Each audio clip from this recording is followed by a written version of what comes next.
Ezekiel 16 അധ്യായം. അവിശ്വസ്തയായ Jerusalem. കർത്താവ് വീണ്ടും എന്നോട് അരുളി ചെയ്തു, മനുഷ്യപുത്ര, ജെറുസലേമിനെ അവളുടെ മ്ലേച്ഛതകൾ ബോധ്യപ്പെടുത്തുക.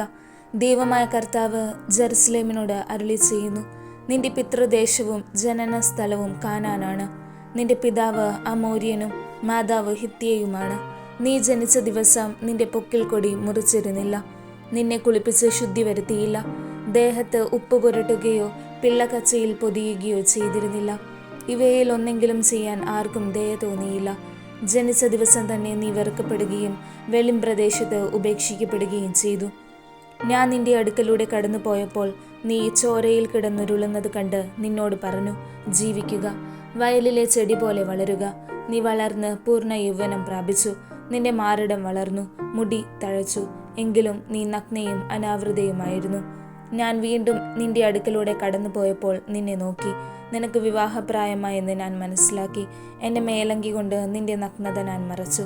ഞാൻ നിന്നോട് സ്നേഹവാഗ്ദാനത്തോടെ ഒരു ഉടമ്പടി ചെയ്തു. അങ്ങനെ നീ എൻ്റേതായി തീർന്നു. ദൈവമായ കർത്താവ് അരുളി ചെയ്യുന്നു, ഞാൻ നിന്നെ കുളിപ്പിച്ച് രക്തം കഴുകിക്കളഞ്ഞ് തൈലം പൂശി. ഞാൻ നിന്നെ ചിത്രത്തുന്നലുള്ള വസ്ത്രങ്ങൾ ധരിപ്പിച്ചു, തുകൽ ചെരുപ്പുകൾ അണിയിച്ചു. ചണച്ചരട് അരയിൽ കെട്ടുകയും പട്ടുടുപ്പ് അണിയിക്കുകയും ചെയ്തു. ഞാൻ നിന്നെ ആഭരണങ്ങൾ കൊണ്ട് അലങ്കരിച്ചു, കൈകളിൽ വളയും കഴുത്തിൽ മാലയും ഇട്ടു. ഞാൻ നിന്നെ മൂക്കുത്തിയും കമ്മലുകളും ധരിപ്പിച്ചു. നിന്റെ തലയിൽ മനോഹരമായ കിരീടം ചാർത്തി. സ്വർണവും വെള്ളിയും കൊണ്ട് നീ അലങ്കൃതയായി. നേർത്ത ചണവും പട്ടും ചിത്രത്തുന്നലുള്ള വസ്ത്രവുമായിരുന്നു നിന്റെ വേഷം. നേർത്ത മാവും തേനും എണ്ണയുമായിരുന്നു നിന്റെ ആഹാരം. നീ അതീവ സുന്ദരിയായി വളർന്ന് രാജകീയ പ്രൗഢി ആർജിച്ചു. സൗന്ദര്യം കൊണ്ട് നീ ജനതകളുടെ ഇടയിൽ പ്രശസ്തയായി. എന്തെന്നാൽ ഞാൻ നൽകിയ കാന്തി അതിന് പൂർണ്ണത നൽകി. ദൈവമായ കർത്താവ് അരുളി ചെയ്യുന്നു, എന്നാൽ നീ നിന്റെ സൗന്ദര്യത്തിൽ മതിമറന്നു. നിന്റെ കീർത്തിയുടെ ബലത്തിൽ നീ വേശ്യാവൃത്തിയിൽ ഏർപ്പെട്ടു. ഏതു വഴിപോക്കനുമായും നീ വേശ്യാവൃത്തിയിൽ മുഴുകി. നിന്റെ വസ്ത്രങ്ങളിൽ ചിലതെടുത്ത് ഉന്നത മണ്ഡപങ്ങൾ അലങ്കരിച്ച് അവയിൽ വെച്ച് നീ വ്യഭിചാരം ചെയ്തു. ഇങ്ങനെയൊന്ന് ഇതിനു മുമ്പുണ്ടായിട്ടില്ല, ഇനി ഉണ്ടാവുകയുമില്ല. ഞാൻ നൽകിയ സ്വർണവും വെള്ളിയും കൊണ്ടുള്ള ആഭരണങ്ങൾ എടുത്ത് മനുഷ്യരൂപങ്ങളുണ്ടാക്കി അവയുമായി നീ വേശ്യാവൃത്തിയിൽ ഏർപ്പെട്ടു. ചിത്രത്തുന്നലുള്ള നിന്റെ വസ്ത്രങ്ങൾ നീ അവയെ അണിയിച്ചു. എൻ്റെ തൈലവും ധൂപവും അവയ്ക്ക് മുമ്പിൽ നീ സമർപ്പിച്ചു. ഞാൻ നിനക്ക് ആഹാരത്തിനായി നൽകിയ നേരിയ മാവും എണ്ണയും തേനും നീ അവയുടെ മുൻപിൽ പരിമളദ്രവ്യമായി അർപ്പിച്ചു.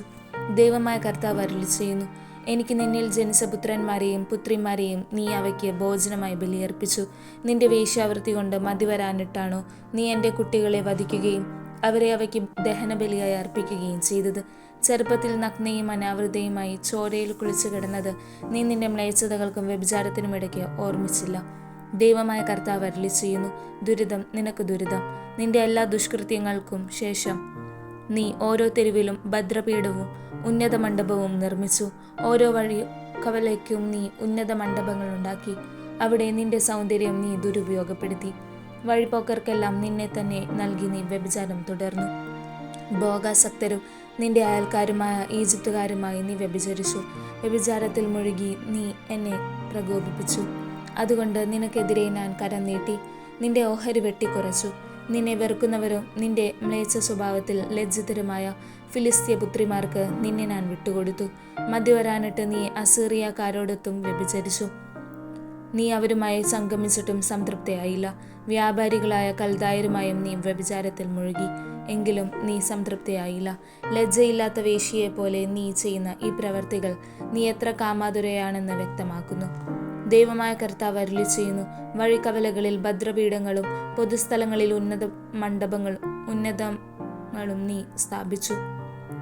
എന്നാൽ പ്രതിഫലം വെറുത്തിരുന്നതിനാൽ നീ വേശ്യയെ പോലെ ആയിരുന്നില്ല. ഭർത്താവിന് പകരം അന്യപുരുഷന്മാരെ സ്വീകരിക്കുന്ന സ്വൈരിണിയായ ഭാര്യയെ പോലെയാണ് നീ.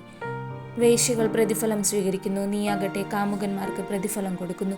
വ്യഭിചാരത്തിനായ നാനാഭാഗത്തു നിന്നും നിന്റെ അടുത്തെത്തിച്ചേരാൻ നീ അവർക്ക് കൂലി കൊടുക്കുന്നു.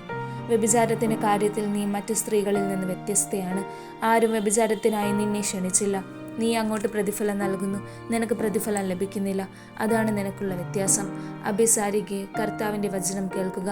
ദൈവമായ കർത്താവ് അരുളി ചെയ്യുന്നു, നീ കാമുകന്മാരോടൊപ്പം വ്യഭിചാരത്തിൽ നിർലജ്ജം നിന്റെ നഗ്നത തുറന്നു കാട്ടി. നീ വിഗ്രഹങ്ങൾ നിർമ്മിക്കുകയും നിന്റെ മക്കളുടെ രക്തം അവയ്ക്ക് അർപ്പിക്കുകയും ചെയ്തു. അതിനാൽ നിന്നോടൊപ്പം രമിച്ച എല്ലാ കാമുകന്മാരെയും നീ സ്നേഹിക്കുകയും വെറുക്കുകയും ചെയ്ത എല്ലാവരെയും ഞാൻ ഒരുമിച്ച് കൂട്ടും. അവർ കാണേണ്ടതിന് അവരെ നിനക്ക് ചുറ്റും ഒരുമിച്ച് കൂട്ടി അവരുടെ മുമ്പിൽ നിന്റെ നഗ്നത ഞാൻ അനാവരണം ചെയ്യും. വിവാഹബന്ധം വിച്ഛേദിക്കുകയും കൊലപാതകം നടത്തുകയും ചെയ്യുന്ന സ്ത്രീകളെ വിധിക്കുന്നത് പോലെ നിന്നെയും ഞാൻ വിധിക്കും. ക്രോധത്തോടും അസൂയയോടും കൂടെ ഞാൻ നിന്നെ രക്തത്തിൽ ആഴ്ത്തും. ഞാൻ നിന്നെ നിന്റെ കാമുകന്മാരുടെ കൈകളിൽ ഏൽപ്പിച്ചു കൊടുക്കും. അവർ നിന്റെ ഭദ്രപീഠങ്ങൾ തട്ടിത്തകർക്കുകയും ഉന്നത മണ്ഡപങ്ങൾ ഇടിച്ചു നിരത്തുകയും ചെയ്യും. നിന്റെ വസ്ത്രങ്ങൾ അവർ ഉരിഞ്ഞുകളയും, ആഭരണങ്ങൾ അവർ അപഹരിക്കും. അവർ നിന്നെ നഗ്നയും അനാവൃതയുമായി ഉപേക്ഷിക്കും. അവർ നിനക്കെതിരെ സൈന്യത്തെ അണിനിരത്തും. അവർ നിന്നെ കല്ലെറിയുകയും വാളുകൊണ്ട് വെട്ടിനുറുക്കുകയും ചെയ്യും. നിന്റെ ഭവനങ്ങൾ അവർ അഗ്നിക്കിരയാക്കും. അനേകം സ്ത്രീകളുടെ കൺമുൻപിൽ വെച്ച് നിന്റെ മേൽ അവർ ശിക്ഷാവിധി നടപ്പിലാക്കും. നിന്റെ വ്യഭിചാരം ഞാൻ അവസാനിപ്പിക്കും. നീ ഇനി ആർക്കും പ്രതിഫലം നൽകുകയില്ല. അങ്ങനെ എൻ്റെ കോപം നിന്റെ മേൽ പ്രയോഗിച്ച് ഞാൻ തൃപ്തി അടയും.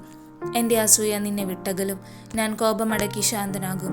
നീ നിന്റെ ചെറുപ്പകാലം വിസ്മരിക്കുകയും ഇത്തരം പ്രവൃത്തികൾ കൊണ്ട് എൻ്റെ ക്രോധം ജ്വലിപ്പിക്കുകയും ചെയ്തതിനാൽ നിന്റെ തെറ്റുകൾക്കുള്ള ശിക്ഷ നിന്റെ തലയിൽ തന്നെ ഞാൻ വരുത്തും.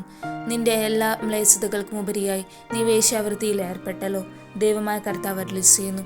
പഴഞ്ചൊല്ല് ഇഷ്ടപ്പെടുന്നവർ നിന്നെ പറ്റി അമ്മയെപ്പോലെ മക്കളും എന്ന പഴമൊഴി ഉപയോഗിക്കും. ഭർത്താവിനെയും കുട്ടികളെയും വെറുത്ത അമ്മയുടെ മകളാണ് നീ. ഭർത്താക്കന്മാരെയും കുട്ടികളെയും വെറുത്ത സഹോദരിമാരുടെ സഹോദരിയാണ് നീ. നിന്റെ മാതാവ് ഹിത്യയും പിതാവ് അമോര്യനുമാണ്. നിന്റെ മൂത്ത സഹോദരി സമരിയയാണ്. അവൾ നിന്റെ പെൺമക്കളോടൊത്ത് നിന്റെ വടക്കുവശത്ത് താമസിച്ചു. നിന്റെ ഇളയ സഹോദരി സോദോമാണ്. അവൾ നിന്റെ പെൺമക്കളോടൊത്ത് നിന്റെ തെക്കുവശത്ത് താമസിച്ചു. അവരുടെ പാതയിൽ ചരിച്ചതുകൊണ്ട് നിനക്ക് മതിയായില്ല. അവരുടെ മ്ലേച്ഛതകൾ കൊണ്ട് നിനക്ക് തൃപ്തി വന്നില്ല. അതൊക്കെ നിസ്സാരമെന്ന ഭാവത്തിൽ എല്ലാ തരത്തിലും നീ അവരെക്കാൾ വഷളായി. കർത്താവ് അരുളിച്ചെയ്യുന്നു. ഞാനാണ് നീയും നിന്റെ പുത്രിമാരും ചെയ്തതുപോലെ നിന്റെ സഹോദരിയായ സോദോമും അവളുടെ പുത്രിമാരും ചെയ്തിട്ടില്ല. നിന്റെ സഹോദരിയായ സോദോമിൻ്റെ തെറ്റ് ഇതായിരുന്നു. പ്രൗഢിയും ഭക്ഷ്യസമൃദ്ധിയും സമാധാനവും സ്വസ്ഥതയും ഉണ്ടായിട്ടും അവളും അവളുടെ പുത്രിമാരും നിർധനരെയും അഗതികളെയും തുണച്ചില്ല. അവർ ഗർവിഷ്ഠരായിരുന്നു. എൻ്റെ മുമ്പിൽ അവർ മ്ലേച്ഛതകൾ പ്രവർത്തിച്ചു. അതുകണ്ട് ഞാൻ അവരെ നിർമാർജനം ചെയ്തു. നീ ചെയ്ത തിന്മയുടെ പകുതി പോലും സമരിയ ചെയ്തില്ല. നീ അവരെക്കാൾ കൂടുതൽ മ്ലേച്ഛത പ്രവർത്തിച്ചു. നീ പ്രവർത്തിച്ച മ്ലേച്ഛതകൾ കണക്കിലെടുത്താൽ നിന്റെ സഹോദരികൾ നീതിയുള്ളവരായി തോന്നും. നിന്റെ അവമതി നീ സഹിക്കണം. നിന്റെ സഹോദരിമാരെക്കാൾ ഏറെ മ്ലേച്ഛതകൾ നീ പ്രവർത്തിച്ചതിനാൽ നിന്നോട് തുലനം ചെയ്യുമ്പോൾ അവർ നിഷ്കളങ്കരായി തോന്നും. ലജ്ജിച്ച് അപമാനമേൽക്കുക. എന്തെന്നാൽ നിന്റെ സഹോദരിമാർ നീതിയുള്ളവരെന്ന് തോന്നിക്കാൻ നീ ഇടയാക്കി. സോദോമിൻ്റെയും അവളുടെ പുത്രിമാരുടെയും സമരിയായുടെയും അവളുടെ പുത്രിമാരുടെയും സുസ്ഥിതി ഞാൻ പുനഃസ്ഥാപിക്കും. അതോടൊപ്പം അവരുടെ മധ്യേ നിന്റെ സുസ്ഥിതിയും ഞാൻ പുനഃസ്ഥാപിക്കും.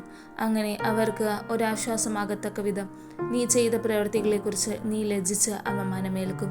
നിന്റെ സഹോദരിമാരായ സോദോമും സമരിയായും അവരുടെ പുത്രിമാരും തങ്ങളുടെ പൂർവ്വസ്ഥിതിയിലേക്ക് മടങ്ങിവരും.